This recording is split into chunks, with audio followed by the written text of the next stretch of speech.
Some of these wonders still stand. Some may never have existed the way we picture them. Today we're ranking the original 7 wonders of the ancient world, not just by which one looks coolest on a postcard, but by what lasted, what cost the most sweat and bronze, and what we can actually prove with text, digs, and reason. I'll tell you what's solid history, what's likely invention, and where the ancient sources are basically gossip dressed up as authority. First, the 5-minute elevator version of how I'm ranking them. Longevity, did anything survive? Materials and engineering, stone versus perishable splendor. Scale and spectacle, would it have made you gasp? Documentary support, how many ancient writers mention it and how reliable are they? And cultural afterlife, did it give us words, myths, or influence later art? Those 5 criteria will be our compass. When I say I think or for me, that's subjective judgment. I'll separate opinion from evidence every time. If you want to check the sources I'm leaning on, Antipater of Sidon, Pausanias, Strabo, Pliny, Berossus, and the modern archaeological debates, I put a short list in the pinned description so you can follow up. Now let's get into the list. We'll go from the most questionable to the most deserving, and I'll explain exactly why each wonder does or doesn't earn its spot. If you enjoy evidence-based history that separates what we can prove from what we merely repeat, consider subscribing to the channel. We publish new videos every day, each one digging into ancient monuments, technologies, and the sources behind them. 7. Hanging Gardens of Babylon, the most romantic mystery. One-liner, a lush terraced garden in the middle of a desert kingdom. The ancient world's Instagram filter. Also, possibly a ghost. What the ancient tradition says, the Hanging Gardens are tied to Nebuchadnezzar II in the popular imagination. Berossus, a Babylonian priest writing in Greek centuries later, and later sources repeating him, describe a series of planted terraces watered by some kind of ingenious pump system. Antipater of Sidon included the gardens among the wonders. Later writers echoed the idea that Babylon once hosted a verdant paradise that seemed to hang above the city. Materials and engineering, reported. The classical accounts picture mud brick vaults carrying soil beds, exotic trees, terraces, and a mechanical system for lifting water from the Euphrates. Perhaps a chain of buckets, an early screw, or a row of Archimedean-like devices. If true, the engineering would have been impressive. Irrigation at scale over multiple levels is hard even with modern pumps. What survives? Practically nothing that can be confidently pointed to as the Hanging Gardens. Archaeologists have excavated grand palaces and impressive canals at Babylon, and the mud brick ruins preserve the impressive scale of Neo-Babylonian city planning.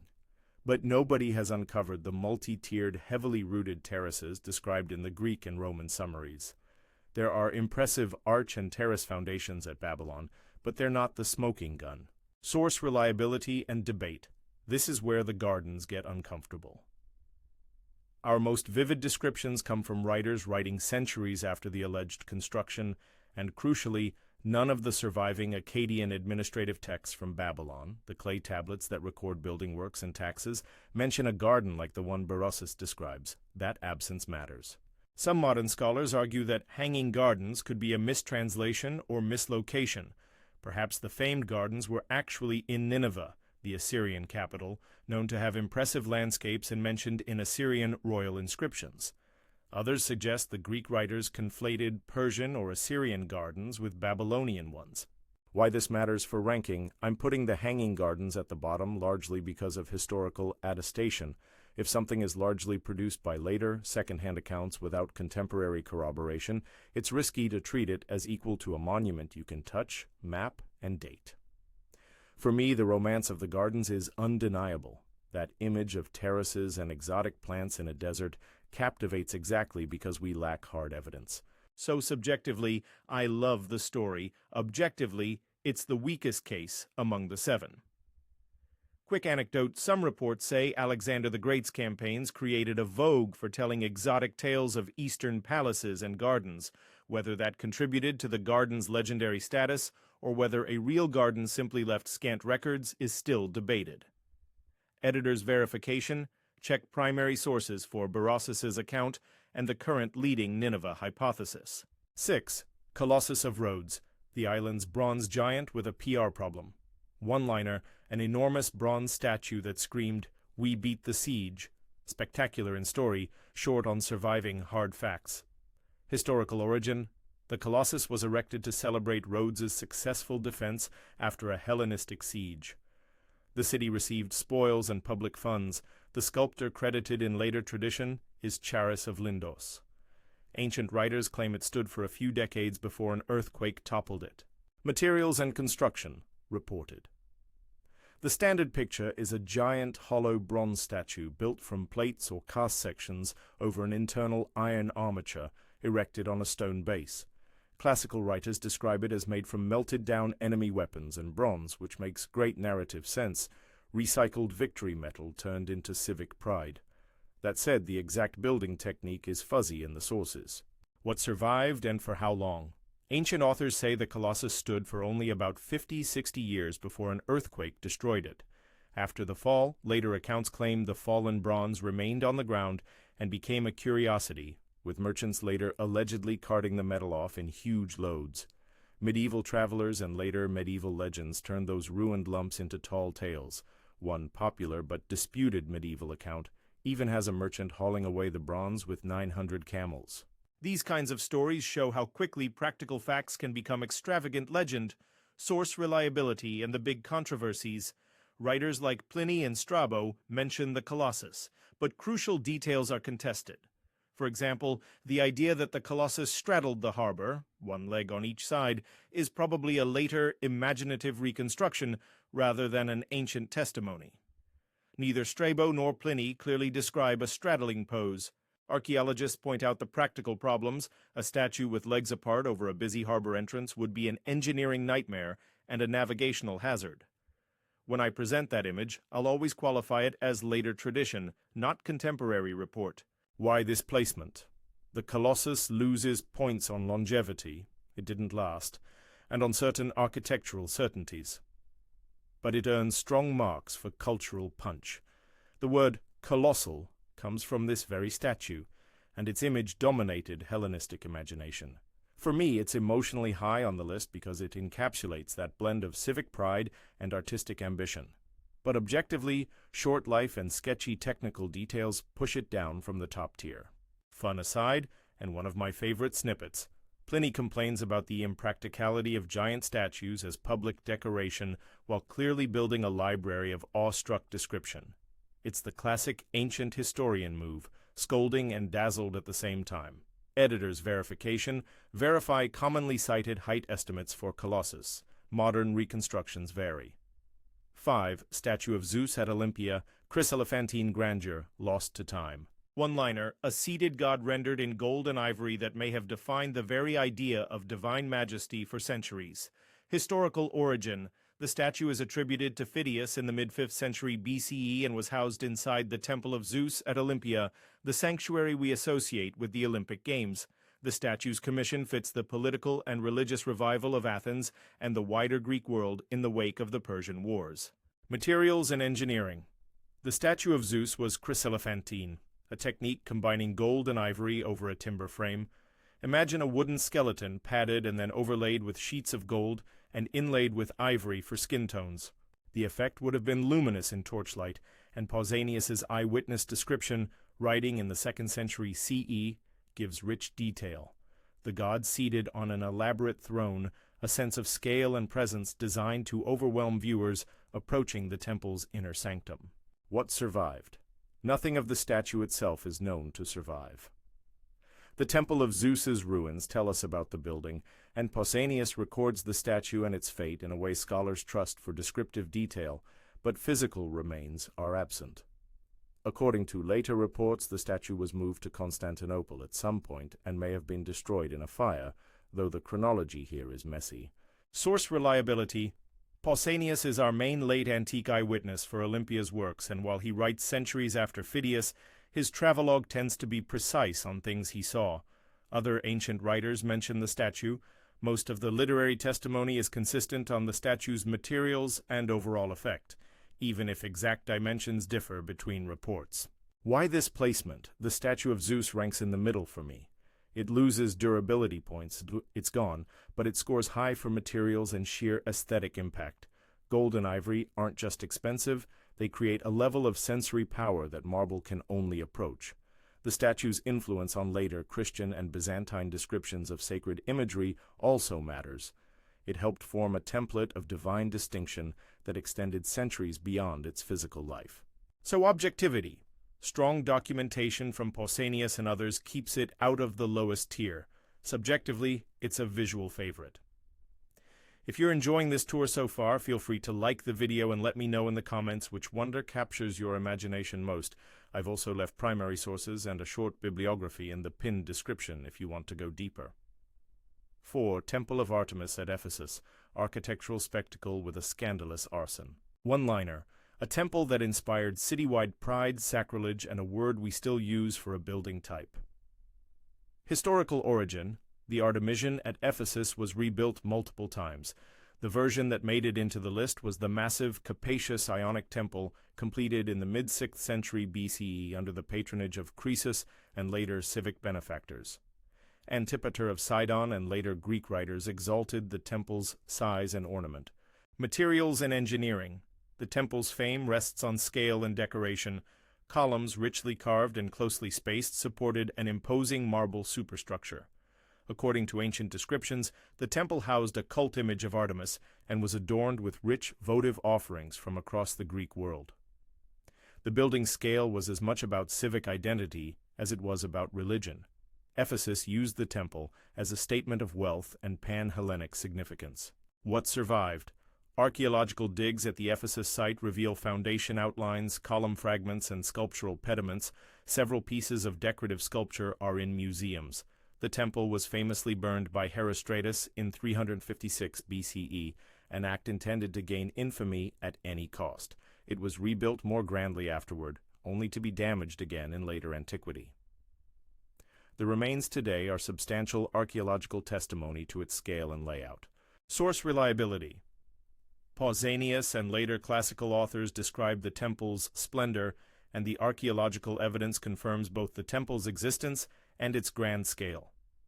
The combination of literary testimony and material remains gives Artemis a relatively strong evidentiary base compared to the gardens, for example. Why this placement? I put Artemis solidly in the upper middle. It wins on materials and cultural influence. We still toss the term Ephesus around in art history, and it benefits from both ancient textual testimony and modern archaeology. Its repeated rebuilding and eventual ruin also tell us something about the vulnerability of even the grandest stone temples to political violence and economic change. 3. Mausoleum at Halicarnassus, a tomb that became an architectural template. One-liner, a lavish tomb of a ruler that gave us a word for monumental funerary architecture. Historical origin. Commissioned by Artemisia in the wake of her husband Mausolus's death, the mausoleum was a collaborative work by several Greek sculptors and architects in the mid-4th century BCE. Mausolus was a satrap in the Persian imperial system who ruled Caria with considerable autonomy. His tomb was meant to announce dynastic prestige. Materials and engineering. The mausoleum combined Greek sculptural decoration with a stepped pyramidal roof, richly carved friezes, and a sculptural program that blended local and Hellenic motifs. Contemporary writers praised the richness of its sculpted elements. Horsemen, mythic scenes, and impressive statuary crowned the structure. Marble and finely carved stone were the primary materials. What survived? Excavations at Bodrum, ancient Halicarnassus, have recovered frieze fragments and sculptural pieces that match ancient descriptions and museum collections. The mausoleum stood for many centuries before being sacked and dismantled. Pieces were taken as spolia for later fortifications and buildings. The term mausoleum derives directly from Mausolus's name, showing the monument's linguistic legacy. Source reliability. Writers like Pliny and Strabo, along with Artemisia's own commission accounts filtered through later historians, provide a reasonably consistent picture. The archaeological record backs up the literary testimony with concrete sculptural remains and foundation layouts, making the mausoleum a relatively well-documented case. Why this placement? The mausoleum earns a strong position because it survives both materially, in fragments, and linguistically, the word itself. It's a clear case of architectural influence carrying into later ages. For me, it's one of the more satisfying wonders, We can see the pieces, read the descriptions, and trace its impact on funerary architecture across centuries. It loses a few points compared to the real durable survival of the Great Pyramid, but in terms of influence and archaeological support, it's high-ranked. Common threads so far, and a quick comparative note. You might notice some recurring motifs. Bronze and marble frequently change hands, victory bronze gets recast, stones get pillaged for new walls, and temples repeatedly burn or are destroyed by conquest. Another pattern is the outsized influence of a handful of ancient literate travelers, Antipater's Little Wonder List, Pausanias's Travelogue, and Pliny's encyclopedic compilations, which means that a disproportionate amount of our mental map of the ancient world rests on a few people's notebooks. That's not a fault so much as a methodological caution. When one or two sources dominate, we have to weigh their distance from the events they describe and their rhetorical motives. You'll also see how cultural afterlife can sometimes outweigh physical survival. The Colossus barely stood but gave us a word and an image. The Hanging Gardens may have little archaeological proof, but live bigger in the imagination than most verified sites. For me, this tension is the fun part. Ranking isn't just a measure of stones left standing, it's about how those stones, or stories, echo through time. Before we move on to the top two, the monuments that either survive in a literal, impressive way or have the clearest archaeological footprint, there are a couple of technical points to flag. First, whenever I quote sizes or precise decades, I'll use circa or attribute the claim to the ancient writer who reported it. Many modern reconstructions multiply certainty where the evidence doesn't support it. Second, where reconstruction images are shown, they're artists' reconstructions. Different specialists will produce different images depending on which fragmentary clue they privilege. That's normal. Archaeology is part evidence, part interpretation. Now, if I had to summarize this first half with a quick verdict, the Hanging Gardens score lowest because of weak documentary support and missing archaeological evidence. The Colossus and the statue of Zeus sit in the middle for different reasons. Colossus for short life and uncertain technical details, Zeus for stellar textual description but no physical survival. And the Temple of Artemis and the Mausoleum are strong contenders because they combine literary testimony with material traces or linguistic legacy. What comes next is the real climax of the list, the Lighthouse of Alexandria and the Great Pyramid of Giza, two monuments that, for different reasons, claim the top slots. One is a technological beacon for ancient navigation and Hellenistic urban identity. The other is, arguably, the only one of the seven that still exists in a recognizable form. But before I crown anyone, we need to look closely at the lighthouse's engineering, its role in Ptolemaic Egypt, and the pyramid's unparalleled survival across millennia. Those analyses will require a careful weighing of texts, archaeological remnants, and the monument's later reputations. Verify sources on the lighthouse's reported mirror or beacon technology. Ancient descriptions are vivid, but technical reconstructions vary. Now let's look at the two heavyweights, the Lighthouse of Alexandria and the Great Pyramid of Giza. Both demand different kinds of respect, one for engineering brilliance and urban prestige, the other for literal endurance across 4.5 millennia. I'll walk through what the ancients said, what archaeology can confirm, and why each one ends up where it does in my ranking. I'll also flag a few places where modern reconstructions are guesswork and ask you to take them with the appropriate amount of archaeological humility.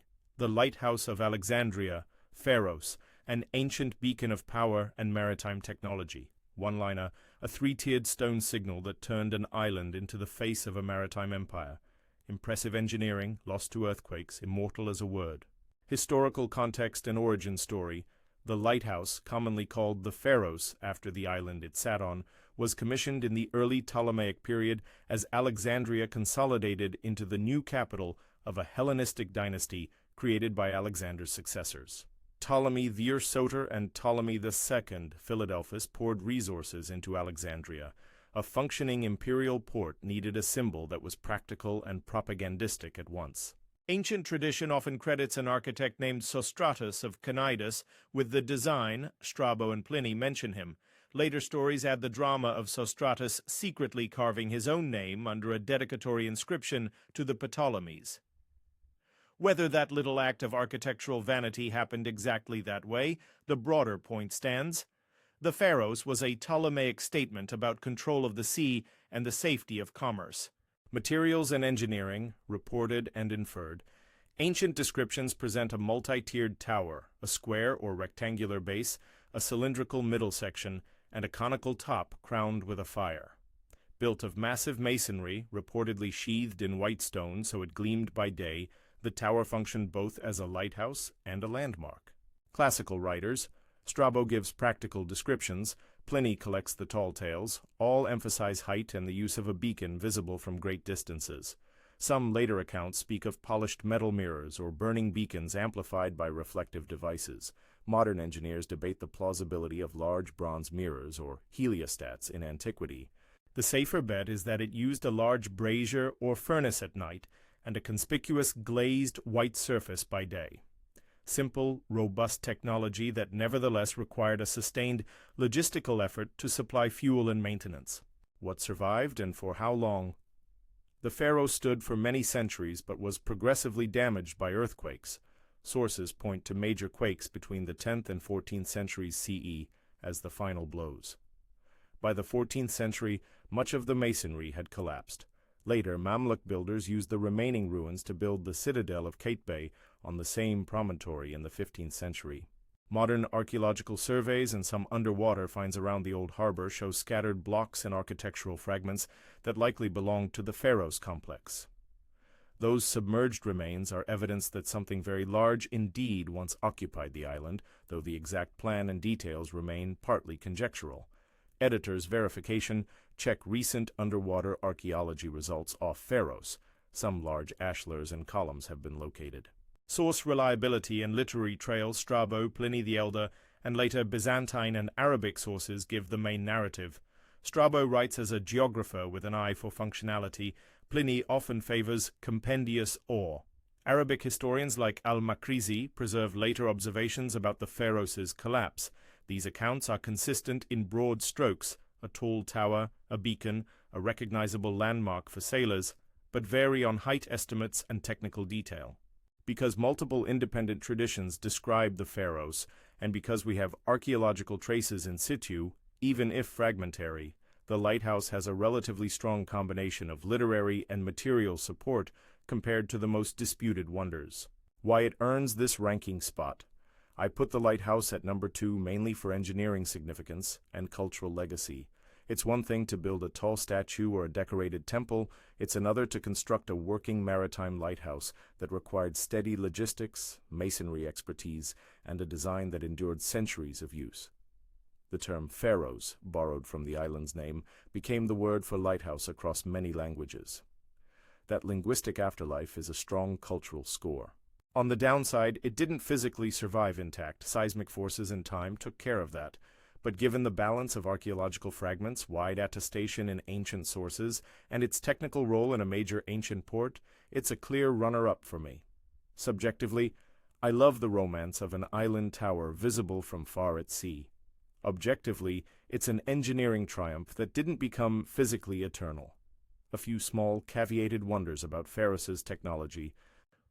Some reconstructions imagine polished metal mirrors concentrating sunlight or reflecting firelight. Ancient authors occasionally hint at reflective devices, but modern scholars are cautious. Building reliable giant mirrors in antiquity is plausible in principle, but evidence is thin, so treat mirror claims as speculative enhancements, not established fact. Height estimates vary wildly in ancient sources. Some statements claiming enormous heights are likely exaggerations. Where I quote a number, I'll attribute it to the original source or flag it as modern conjecture.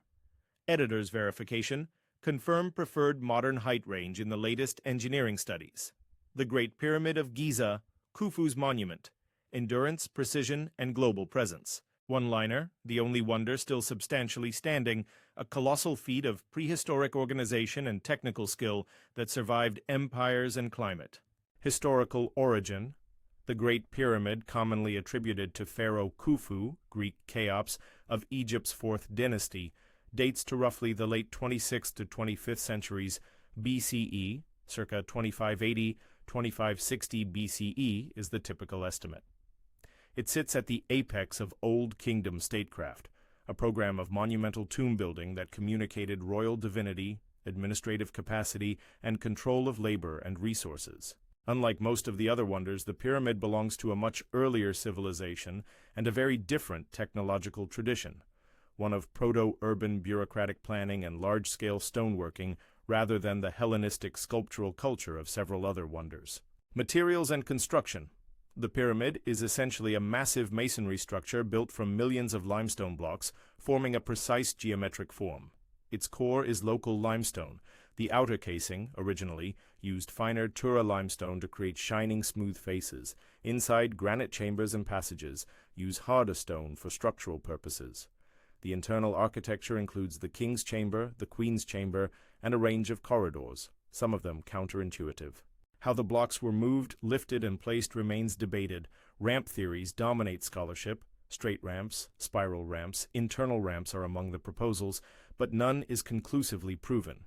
What is proven is the organizational capacity to quarry, transport, and assemble massive quantities of stone on a very large and precise scale.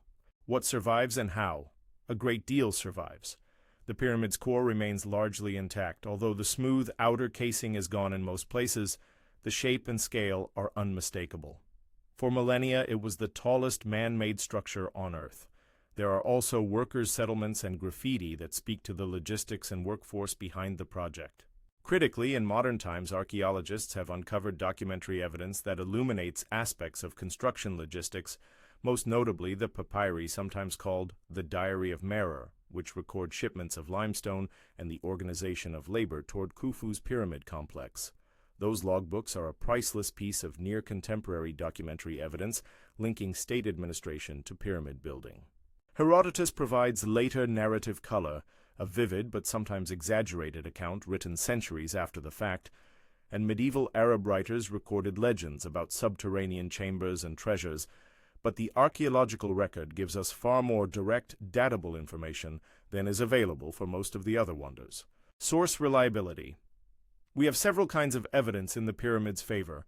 There are ancient narrative sources, Herodotus much later, but crucially there are contemporaneous administrative traces and material remains from the Old Kingdom. That combination, internal paperwork plus physical architecture plus later consistent literary fascination, makes the Great Pyramid a uniquely well-documented ancient monument. Where Herodotus's numbers or tales strain credibility, archaeology lets us correct or nuance his account. So while Herodotus is a valuable witness to later traditions, the pyramid's documentation is stronger than that of any of the wonders that rely solely on post-factum descriptions. Why it's my number one. For me, the pyramid is S-tier because it uniquely combines survival, scale, and documentary connection to its builders. It survived natural decay, repurposing, and invasion. It's still a physical presence on the landscape. The pyramid's craftsmanship, the precision of its orientation and construction, and the modern archaeological evidence that links logistics to state administration make its historical footprint sturdier than any of the other six. Subjectively, while I appreciate the romance of the Colossus and the technological flair of the pharaohs, I think the pyramid's endurance is a kind of historical authority no other wonder can match. Objectively, except for the historic uncertainty about internal construction techniques, the pyramid's case is the most robust. A few technical asides and cautions. When ancient writers or modern popularizers throw around exact block counts, workforce numbers, or construction timelines, treat those figures as estimates or as attributable to whoever first claimed them. Herodotus's numbers, for instance, are often generous and written much later. Modern archaeology prefers measured estimates and, where possible, documentary confirmation. The slave labor trope is outdated in mainstream Egyptology for the Great Pyramid. Evidence points instead to a salaried or at least organized workforce, workers who lived in purpose-built settlements and left graffiti suggesting pride and team identity rather than chains. That doesn't make the project any less monumental. It changes how we visualize the social organization behind it. Putting the whole ranking into perspective, winners by category. Let's step back and see how these monuments stack up by the 5 criteria I told you I'd use. Longevity, what endured. Winner, Great Pyramid. It's the only wonder appreciably extant in its original mass. Runner-up, Mausoleum, Mausoleum's fragments and Artemis's foundations. The pharaoh's structure simply outstrips them by scale of survival. Materials and wealth, how expensive and sumptuous. Winner, statue of Zeus, gold and ivory, and the mausoleum, luxury sculpture, score highly for sheer material opulence. The pyramid also shows material mastery, but while the pyramid is stone-focused, Zeus's chryselephantine technique and the mausoleum's sculptural richness show concentrated luxury. Scale and spectacle. Would it make you gasp? Winner. Great Pyramid at the site level, but the Colossus and the Lighthouse get strong marks for spectacle and experiential drama. Colossus for the idea of a giant human figure, Pharos for a functional spectacle that also shaped urban identity. Documentary support, how well attested. Winner. Great Pyramid again, thanks to archaeological records and near-contemporary documents like the Merer Papyri. Strong runners-up include Artemis and the Mausoleum because of combined literary and archaeological evidence. Weakest, Hanging Gardens, largely dependent on later summaries without contemporary Babylonian administrative confirmation. Cultural afterlife. Did it change language, art, or imagination? This is where the Colossus, the Mausoleum, and the Pharos shine.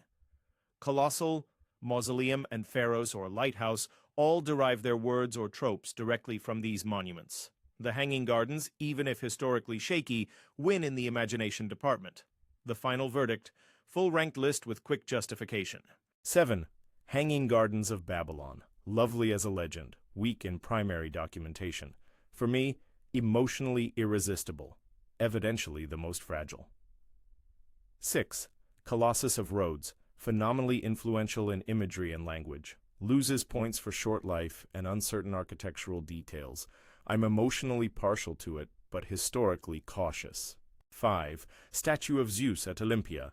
Chryselephantine extravagance with reliable literary description from Pausanias, but no physical survival, strong in influence on sacred imagery. 4. Temple of Artemis at Ephesus. Solid middle ground. Big, well-attested, and archaeologically visible in foundations and fragments. It's a real repeat-built civic statement. 3. Mausoleum at Halicarnassus, a great combination of word legacy, sculptural remains, and archaeological confirmation. It's a monument we can partially reconstruct with real pieces and real stories. 2. Lighthouse of Alexandria, Pharos. Engineering purpose, long-lasting utility, considerable literary and archaeological attestation. It loses top spot only because it didn't survive intact. 1. Great Pyramid of Giza, Khufu.